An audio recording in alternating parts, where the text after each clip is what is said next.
он писал: «Населяя юго-восточную часть Кубанской области, группа эта ютится в местах по преимуществу малоудобных для земледелия, почему скотоводство вообще, между которым первое место занимает коневодство, составляет главное занятие населения этих мест. В настоящее время коневодство среди них сильно упало, как в количественном, так и в качественном отношении. Тем не менее, еще и теперь горские табуны могут считаться главным источником комплектования казачьих частей строевыми лошадьми. Сильны, проворны и превосходны для езды по горам», характеризует карачаевскую лошадь академик Генрих Клапрот, 1808 год. У них есть мелкая, но крепкая порода горских лошадей, известная под именем карачаевских, говорится в еще одном документе. Они легки на ходу, и я не знаю другой породы, которая была более подходящей для езды по крутым склонам и более неутомимой. Восхищался еще один современник. 3 всадников, оставшихся в русско-японской войне, Россия проиграла, но тем не менее, вот Ибзеев, там конкретные фамилии указаны в исторической литературе, они встречаются. Оттуда, с Дальнего Востока, они вернулись на своих лошадях. Представляете? Здесь, когда их встречали, они не удивлялись, потому что, наверное, не все еще знали, где Дальний Восток, где Япония и так далее. В 1914 году карачаевцы сами принимали участие в составе черкесского полка дикой дивизии. В полку карачаевцев было 93 человека. По идее, вообще, выносливость лошади испытали там. Еще до появления на Кавказе конских заводов Российской империи тавра самых эффективных коневодческих хозяйств Малого Карачая заносилась в реестр страны. Пишет доктор исторических наук Валентина Павловна Невская. Рост спроса на карачаевских лошадей среди казачества области стимулировал развитие товарного коневодства.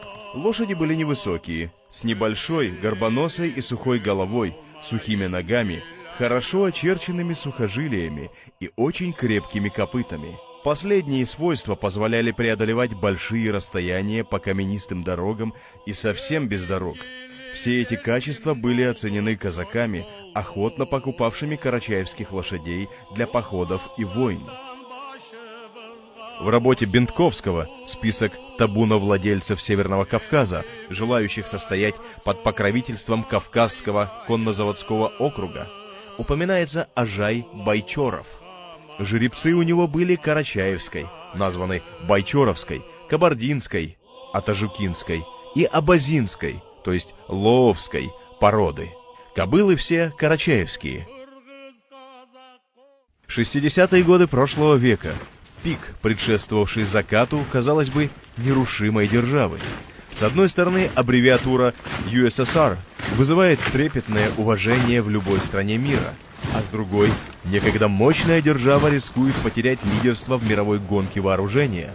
И в новом формате милитаризации кавалерийские лошади объявляются ненужными. Над некоторыми конзаводами нависает угроза полной ликвидации. Среди них и предприятия Северного Кавказа.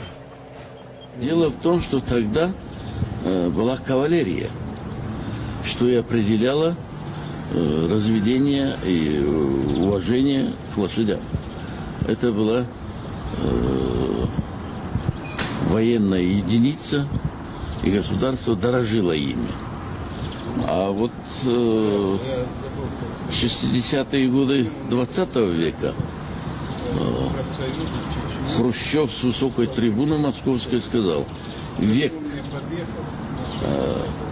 атомной бомбы и космических ракет, коневодство анахронизм. Вот.